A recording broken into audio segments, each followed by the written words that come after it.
back to the free state of Florida. Bye-bye, Florida. Umalis kami ng bahay kanina. 10 minutes before 6 a.m. Ngayon, 1 a.m. na doon. Dito sa Alabama, 12:01 p.m.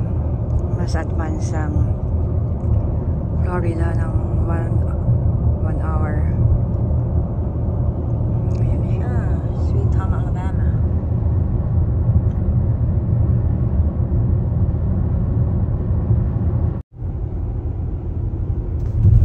Yan, tulog na po ako most of the time sa travel na ito kasi nga po may sakit po ako.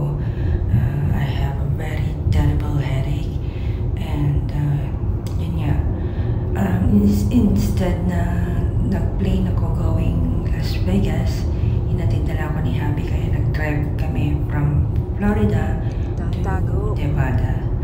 Ayan, so yun ang Mississippi. Tapos nga po, gigisingin lang ako ni Happy excuse me, gigisingin lang ako ni Happy kapag malapit na sa state line kasi nung bagong lipat kami sa Florida, unang ginawa namin is drive lang kami all the way all around East Coast. Kumbaga ano yan, 24 days I think. Ilang states din yung dinaanan namin and every state line kinukuhaan ko talaga ng picture. Nakakatawa kasi na yung kung ilang state yung napuntahan mo, ganun. So naka-record yan sa akin kung ilang states na. Kaya lang hindi ko na matandaan ngayon gawin natin. Pero kumbaga lahat ng state line nakukuhanan ko ng litrato. Ayan, so yan, nakaka-ano lang sa akin. Nakaka-tuwa. To Louisiana. Ayan, so ito naman ngayon nasa New Orleans, Louisiana. Ayan. Ilang beses na rin kami nagpunta ng Mississippi and Louisiana kasi nga parehong may casino doon. Free kasi ang hotel ko sa casino. Kaya ayun, so magkalapit lang ang Mississippi sa Louisiana. So merong Harrah's Hotel sa Louisiana which is part ng Caesars Rewards ko. And then dun naman sa Mississippi meron ding Harrah's din and dun may Beauty Watch. Beauty Watch naman is sa MGM. So usually dun kami sa Beauty Watch kasi mas maganda. Tsaka yan nga, mas maganda yung location. Tsaka yung view dahil sa Gulf of Mexico. Yung makikita mo yun doon. Ayan. Pasensya na po kayo, boring po yung video na to ngayon. Kasi nga po, ganyan lang, daan lang makikita natin. Kaya nga, buti tulog din ako. Hindi, actually, naiinis nga ako dahil syempre yung ibang mga dadaanan namin, gusto ko rin makita. Kasi nga, tuwing magta-travel kami, laging by air, diba? Magsakay ka ng plano, tapos pagdating mo na doon ka na lang sa hindi mo masyadong makikita yung view sa daan. So, yun sana yung gusto kong makita. And kaso nga, hindi ko talaga may dilat yung mata ko. Hirap na hirap ako. Lalo na sa pagka-tirik ng araw na yan. So, ayun. And then, ano pa ba yung kikwento ko naman?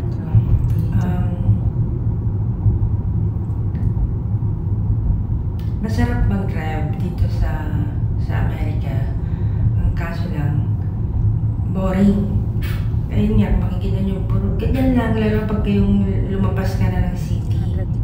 This year, ito na yung makikita mo. So, usually parang wala kang kausap, titing-ting na lang. Kung minsan nagsasounds na lang ako ng hip-hop, ganyan, mga pop music, para lang mabuhayan yung parang daw antukin. para sa pagka inaantok ako, kahit akong candy, ganyan yung maanghang na candy para lang magising yung sistema ko, ganyan. So, pero yun nga, dahil halos lahat ng driver dito is disiplinado, kaya safe naman mag-drive. Yan nga lang, boring. Imagine, umabot kami ng more than 40 hours yata. Yeah, I think it's 41 hours. Although may hinto-hinto naman yun. Humihinto kami sa rest area para mag-CR, maghugas ng mukha, ganyan. And then sometimes nagtitake ng nap si Habi. Si Habi naman 10 minutes, 30 minutes, okay na sa kanya. Lalakad na naman kami. Sabi ko sa kanya, gusto mo mag-stop tayo ng hotel? Sabi ko, huwag na kasi nga ang hotel naman kasi 3 or 4 p.m. pa ang check-in. Ano pang nangyari sa'yo? Yung magdededit ka pa ng gano'ng oras Kaya sabi niya, hindi, doon na lang sa rest area, and then yun nga, pahinga lang sandali. Yan, dito sa Amerika, iba-ibang oras.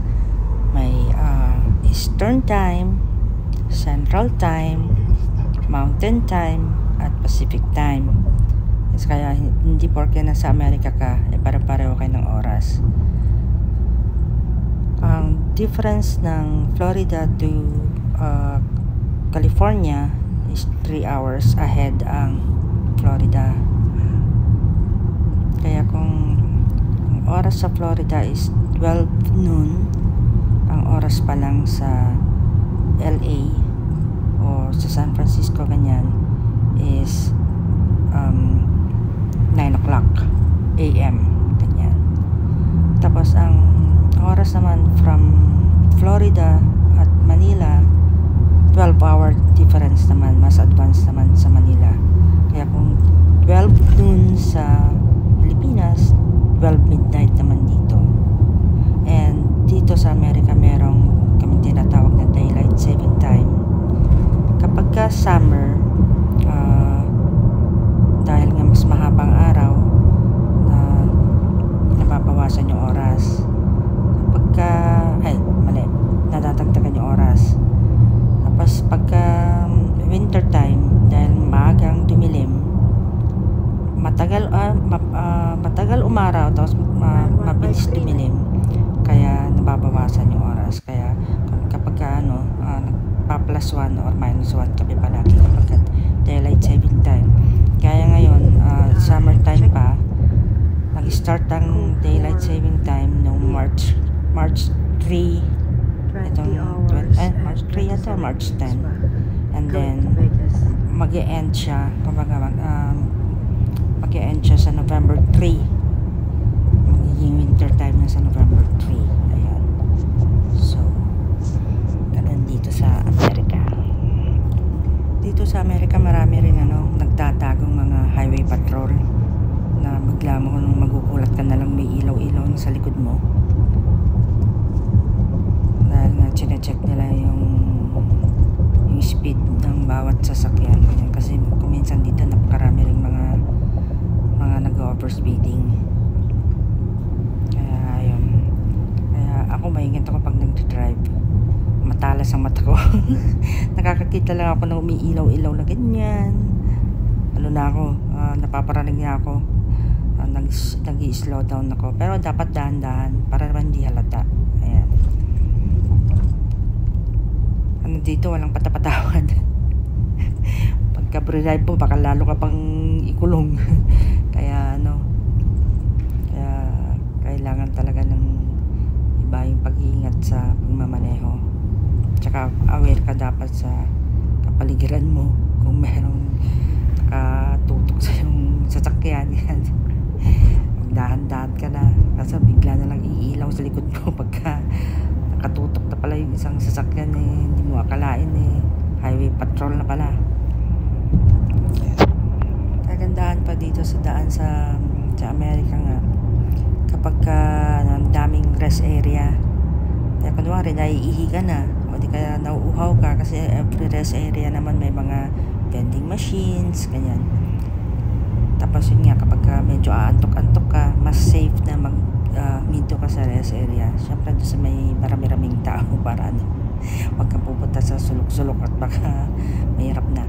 So yun nga, malalaman mo agad kasi mayroong sign, o kunwari 2 kilometers kanya sasabihin niya, rest area. Kaya kung ihi ka na, pigilin mo na yung ihi mo hanggang sa marating ka sa rest area. Mga nakaraan na nag-drive kami ni Habi from Los Angeles to San Francisco. Ihi na ako, nasa bundok kami. Sabi ko, hinto niya sa hinto niya sa tabi, ayaw niya. Kailangan ko magpigil lang isang oras para makarating ng rest area. Ay, naku. Bawal yun dito. Bigla ka na lang iihi sa tabi. Ay, naku.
Stop muna kami dito sa IHOP para mag-breakfast at makapagpahinga rin ng konti. Ayan. Ayan, ang dami na pala namin nadaan ng windmills nung napadilat ako eh. Sabi niya, ang ganda ng windmills. Mas maganda kanina nung magsa-sunrise. Di man lang ako ginising. Ang dami, grabe. Kung marami yung nakikita namin sa California, mas marami pala dito. Tapos, yun nga, may naamoy akong mabaho. Tinanong ko, sabi ko, mutot siya. Sabi niya, hindi. Yung pala maraming mga baka dyan sa dinadaanan namin na yan. Kaya kahit na sarado yung pintuan ng sasakyan, naamoy. Kung travel na kayo from San Francisco to Los Angeles, may part doon na na may madadaanan ka rin ganyan, yung mga may maraming baka, maamoy view. ganun yung yung dadaanan din namin dyan. Napakaraming baka, kaya lang yung difference lang nila, yung mga baka sa California, may bahay sila, kumbaga may bubong, hindi sila naarawang ganyan. Dito kasi wala talagang nandyan lang sila sa field. Kawawa naman mga baka. Kapag sabi nga ni Happy, doon lang diarap, tapos kinukuha rin yung kapag kakatay na yung mga baka. Kung makikita nyo madumi yung windshield namin, ang daming mga insects yan na lalo sa gabi, daming insects tumatama sa sasakyan. Kaya yan, every time na magpapagas si Happy, pangit lang mag-video dito sa harap at pinupulasan niya para yung na-wipe niya para nga mag-clear na ulit yung windshield. Kaso, ayan, dami sa dami ng insekto sa daan. Ayan na naman siya, diba? Atang halata sa windshield namin.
Dito sa Arizona, nakarating na kami sa Grand Canyon, sa Phoenix, tsaka sa, anong pangalan na naman yung isa pang pinuntahan natin? Sa Donna? Sa Donna, no? Yeah, sa Donna. Although wala akong video, marami kaming pictures, pero hindi pa ako nakakapag-video nun dahil nga hindi pa ako vlogger nun. Pero kumbaga yan, yung mga napunta naman sa Arizona, ilang beses na ba ako napunta ng Grand Canyon. Punta kami doon ng may snow, punta kami ng snow, punta kami ng kasama ko yung anak ko, kasama ko yung mga kapatid ko, nanay ko, ayan. Boring. Sabi nga na anak ko, makikita mo? ano raw makikita dyan, para pareho naman. Paano? Grand Canyon. Tapos si Habi, nagulat siya. Nevada na pala. Sabi ko, bakit hindi ako ginising? Parang ako, picture ko yung state line. Kumbaga, lagi naman kaming nagpupunta nga ng 6:10 ng Vegas. Tapos nag-drive kami going to Arizona, ganyan. Kaya madalas naming madaanan talaga yon. Dahil nga, para nga sana dito sa video, makita niya yung state line. Sa ano niyan, nawala sa isip niya, kaya nung ano, pati raw siya nagulat na, ay, tulog ako. Sabi ko, ba't di niya ako ginising? Ayun. Sabi ko, alam nga naman, bubalik pa kami para nagkuha yung state line. So, kita ko lang, ito na yung Nevada, Las Vegas. Ito ako nung nakaraan 117. Ganyan, disyerto pa rin. Dito sa Las Vegas, maganda lang naman pagkagabi. May mga ilaw-ilaw. Pero pagka, napakainit. Ilang degrees nung dumating tayo kahapon? 104? 104 degrees. Easy nung hapon na yun, nung dumating kami dito, alas 7 na ng gabi. Ayun. Ano pa ba? Yeah. Although nung nakaraan na nandito ako, nung bagong dating ako, 117 ang temperature. Kaya sabi ko nga, hindi na mainit ngayon, hindi kagaya nung unang dumating ako. So ayun.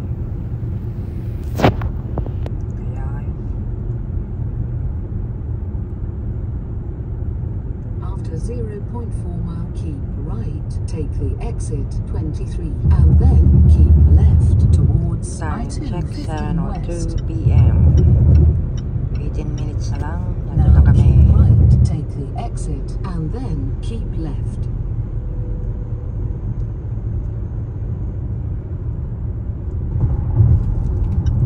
Now keep left.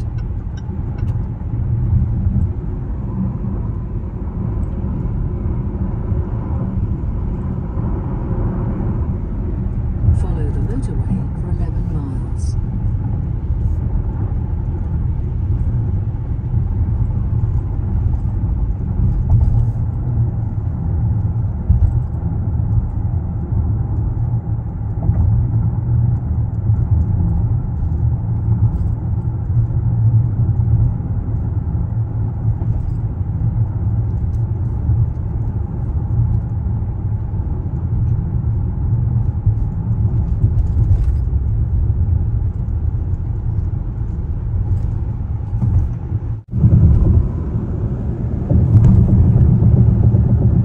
After 1 mile, keep right. Southwest. Alam pag Southwest Green red.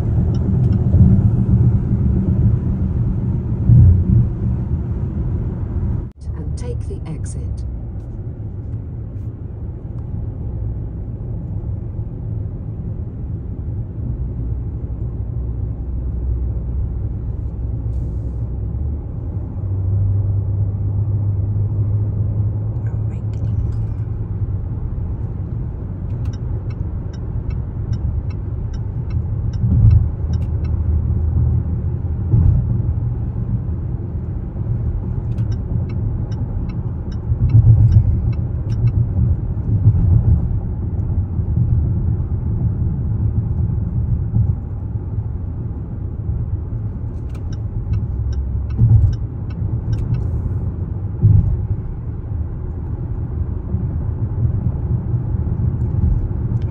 Allegiant to.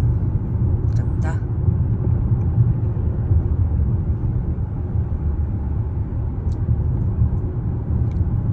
Rod Stewart. May mga ano pa rin si Rod Stewart sa ano eh. Hindi lang dito sa Vegas. Marami pa siyang concert kung saan saan. Uwi pa yata siya ng Pilipinas. Lahati lang mga kanta niya, kinakanta niya. Pagod. Mandalay, Mandalay. Lahati, retired. Ay, Legend House of the Raiders. Yan yung Allegiant Stadium. Yan ang kumbaga home ng Raiders. Kung nanonood kayo ng football, yan. Dati ang Raiders nasa Oakland sa San Francisco. Tapos yun nga, lumipat sila dito sa Nevada. Kaya gumawa sila ng sarili ng stadium. Pagkalaki-laki, actually hindi lang naman football lang mapapanood dyan eh. Dyan din dinaraos yung mga malalaking concerts. Kaya nung nag-concert dito ang BTS, ganyan. Oh, dyan yun ano yung concert nila. Ayan, nakikita nyo yung parang pyramid na yan, hotel yan. Luxor Hotel ang tawag dyan. Katabi niya ang Mandalay Bay at Delano. And yung Excalibur. Silang magkakatabi. Yan yung bungad ng strip, kumbaga. Pero kami kasi nandito pa kami sa freeway. Wala kami sa strip. Wala pa kami sa strip. Kaya baga nandito kami sa parang likod pa. Pero yan yung dun banda is the MGM, and then this one is yan nga, Mandalay, and then across Mandalay is New York yan. Makikita niyo yung ano na yan, yung parang may Times Square, parang gano'n. Pero kumbaga, syempre replica, hindi naman tunay. Pero hotel siya, kumbaga New York Hotel ang tawag. And then yan, T-Mobile Arena, dyan nagka-concert yung mga malalaking singer din, galing na Bruno Mars, kanyan. Tapos MGM, 0.4 mile keep right, take the exit 38 towards Cosmopolitan, Aria Hotel,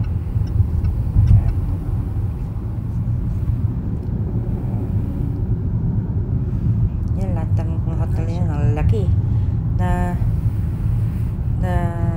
nakapag-check-in ako sa most of the hotels dito. Yan, Bellagio, isa sa mga sikat na hotel dito sa Vegas.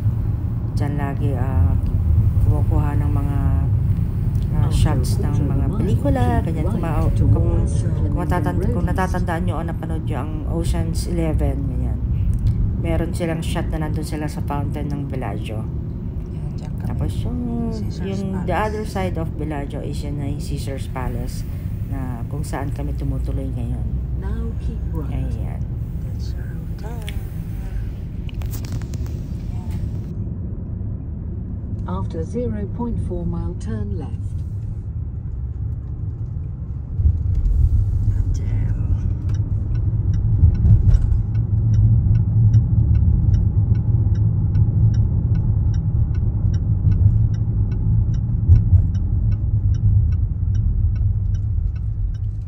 sa susunod. Yan na yun. Yung Cromwell, yan yung katapat na hotel. Kakaliwa ka na dyan, tapos after that, kaliwa ulit. Tapos andun na yung Valet sa harap.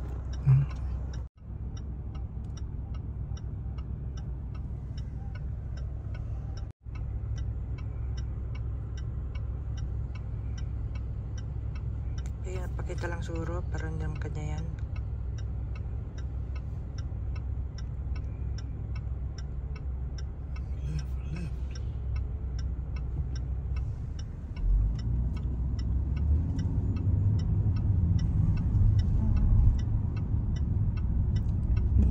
turn left. Wala pang masyadong ilaw. After 0.2 mile, turn left onto Caesar's Palace Drive and then turn left. Here's my favorite restaurant, Hell's Kitchen. Wala na si Mirage, oh. Hindi ka na, kaliwa ka na dyan. After 500 feet, turn left onto Caesar's Palace Drive and then turn left.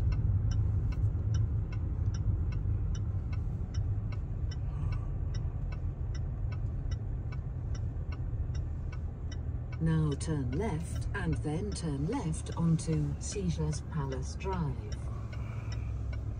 Caesar's Palace Drive.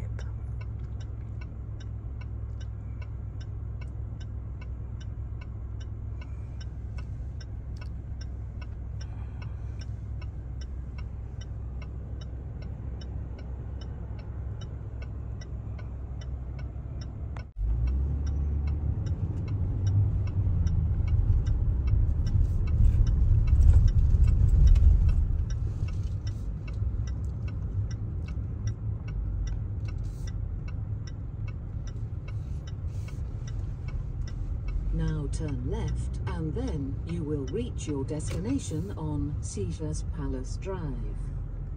Caesar's Palace Drive.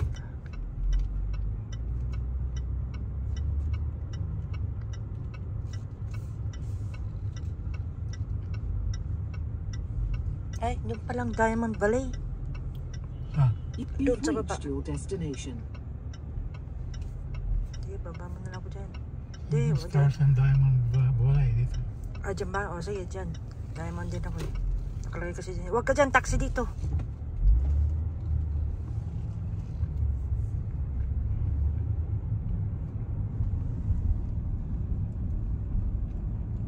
Barring shops.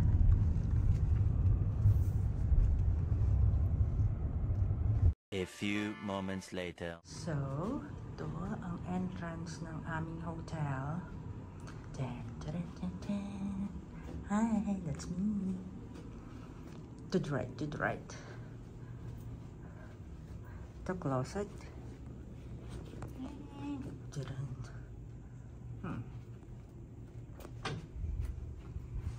My safe. Tsaka hangeran. Dito naman ang banyo. Accessible siya sa ano, wheelchair. Naka-wheelchair, ganyan. Kaya wala siyang bathtub. Oh well. Mas maliit itong ano. Mas maliit itong kanilang sink. Pero malaki ang kanilang toilet. Kasi nga, ano pala to eh? Wheelchair accessible. Kaya may mga ano din sa ano, sa banyo.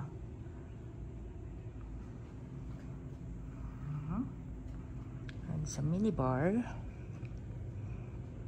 May fridge yan, kaso nga hindi ko mabuksan dahil nga si Habi busy.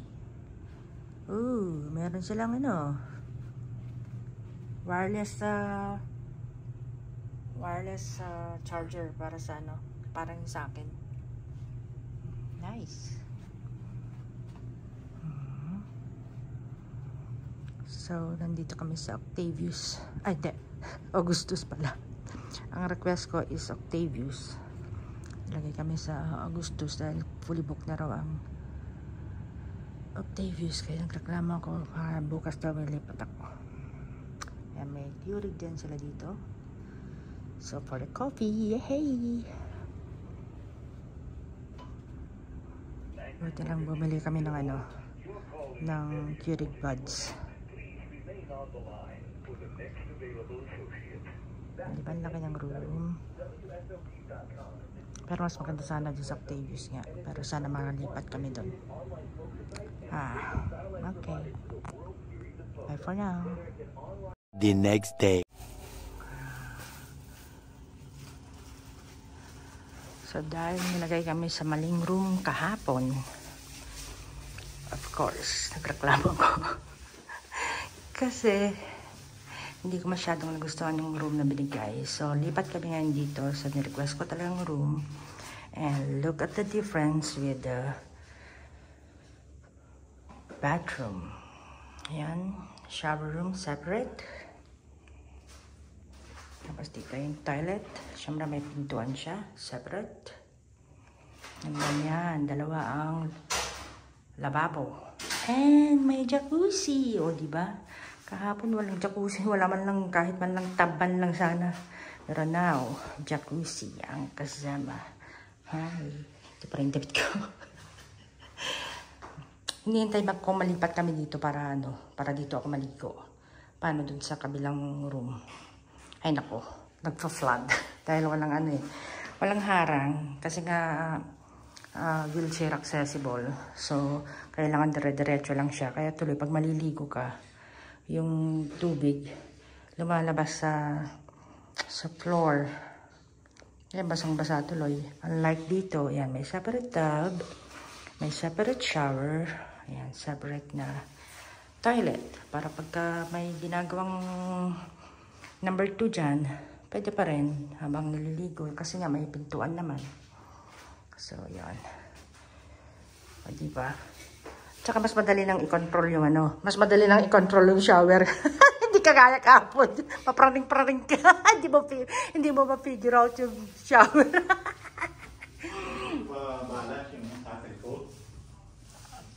Ako, na-figure out ko kagad eh. Ito siyempre yung closet. Tapos ay may kasamang safe pa rin. Yan. 1 king size bed. Na pwede namang 2 queen size sana. Pero originally kasi dapat ako lang nandito. Pero pwede naman king size din naman yung So, ayan.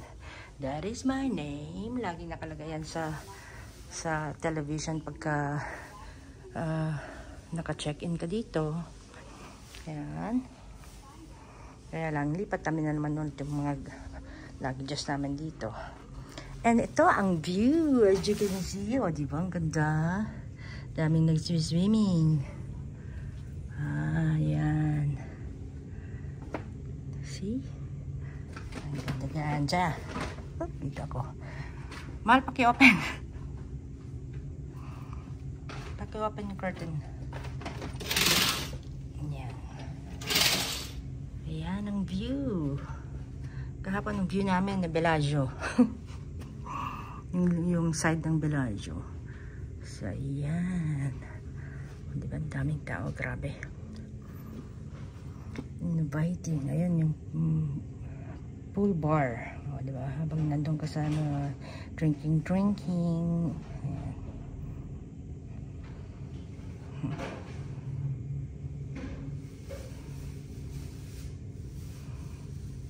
Meron pa doon. So, 1, 2, 3, 4, 5, 6. 6 ba lahat ang swimming pools? Oh, 7. 7 swimming pools so far ang nakikita ko. Isn't it cool? There you go.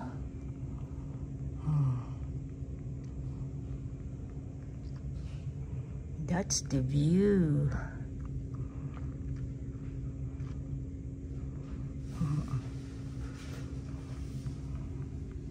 5 minutes later. Natabunan na ako. Bababa. Now, this is life.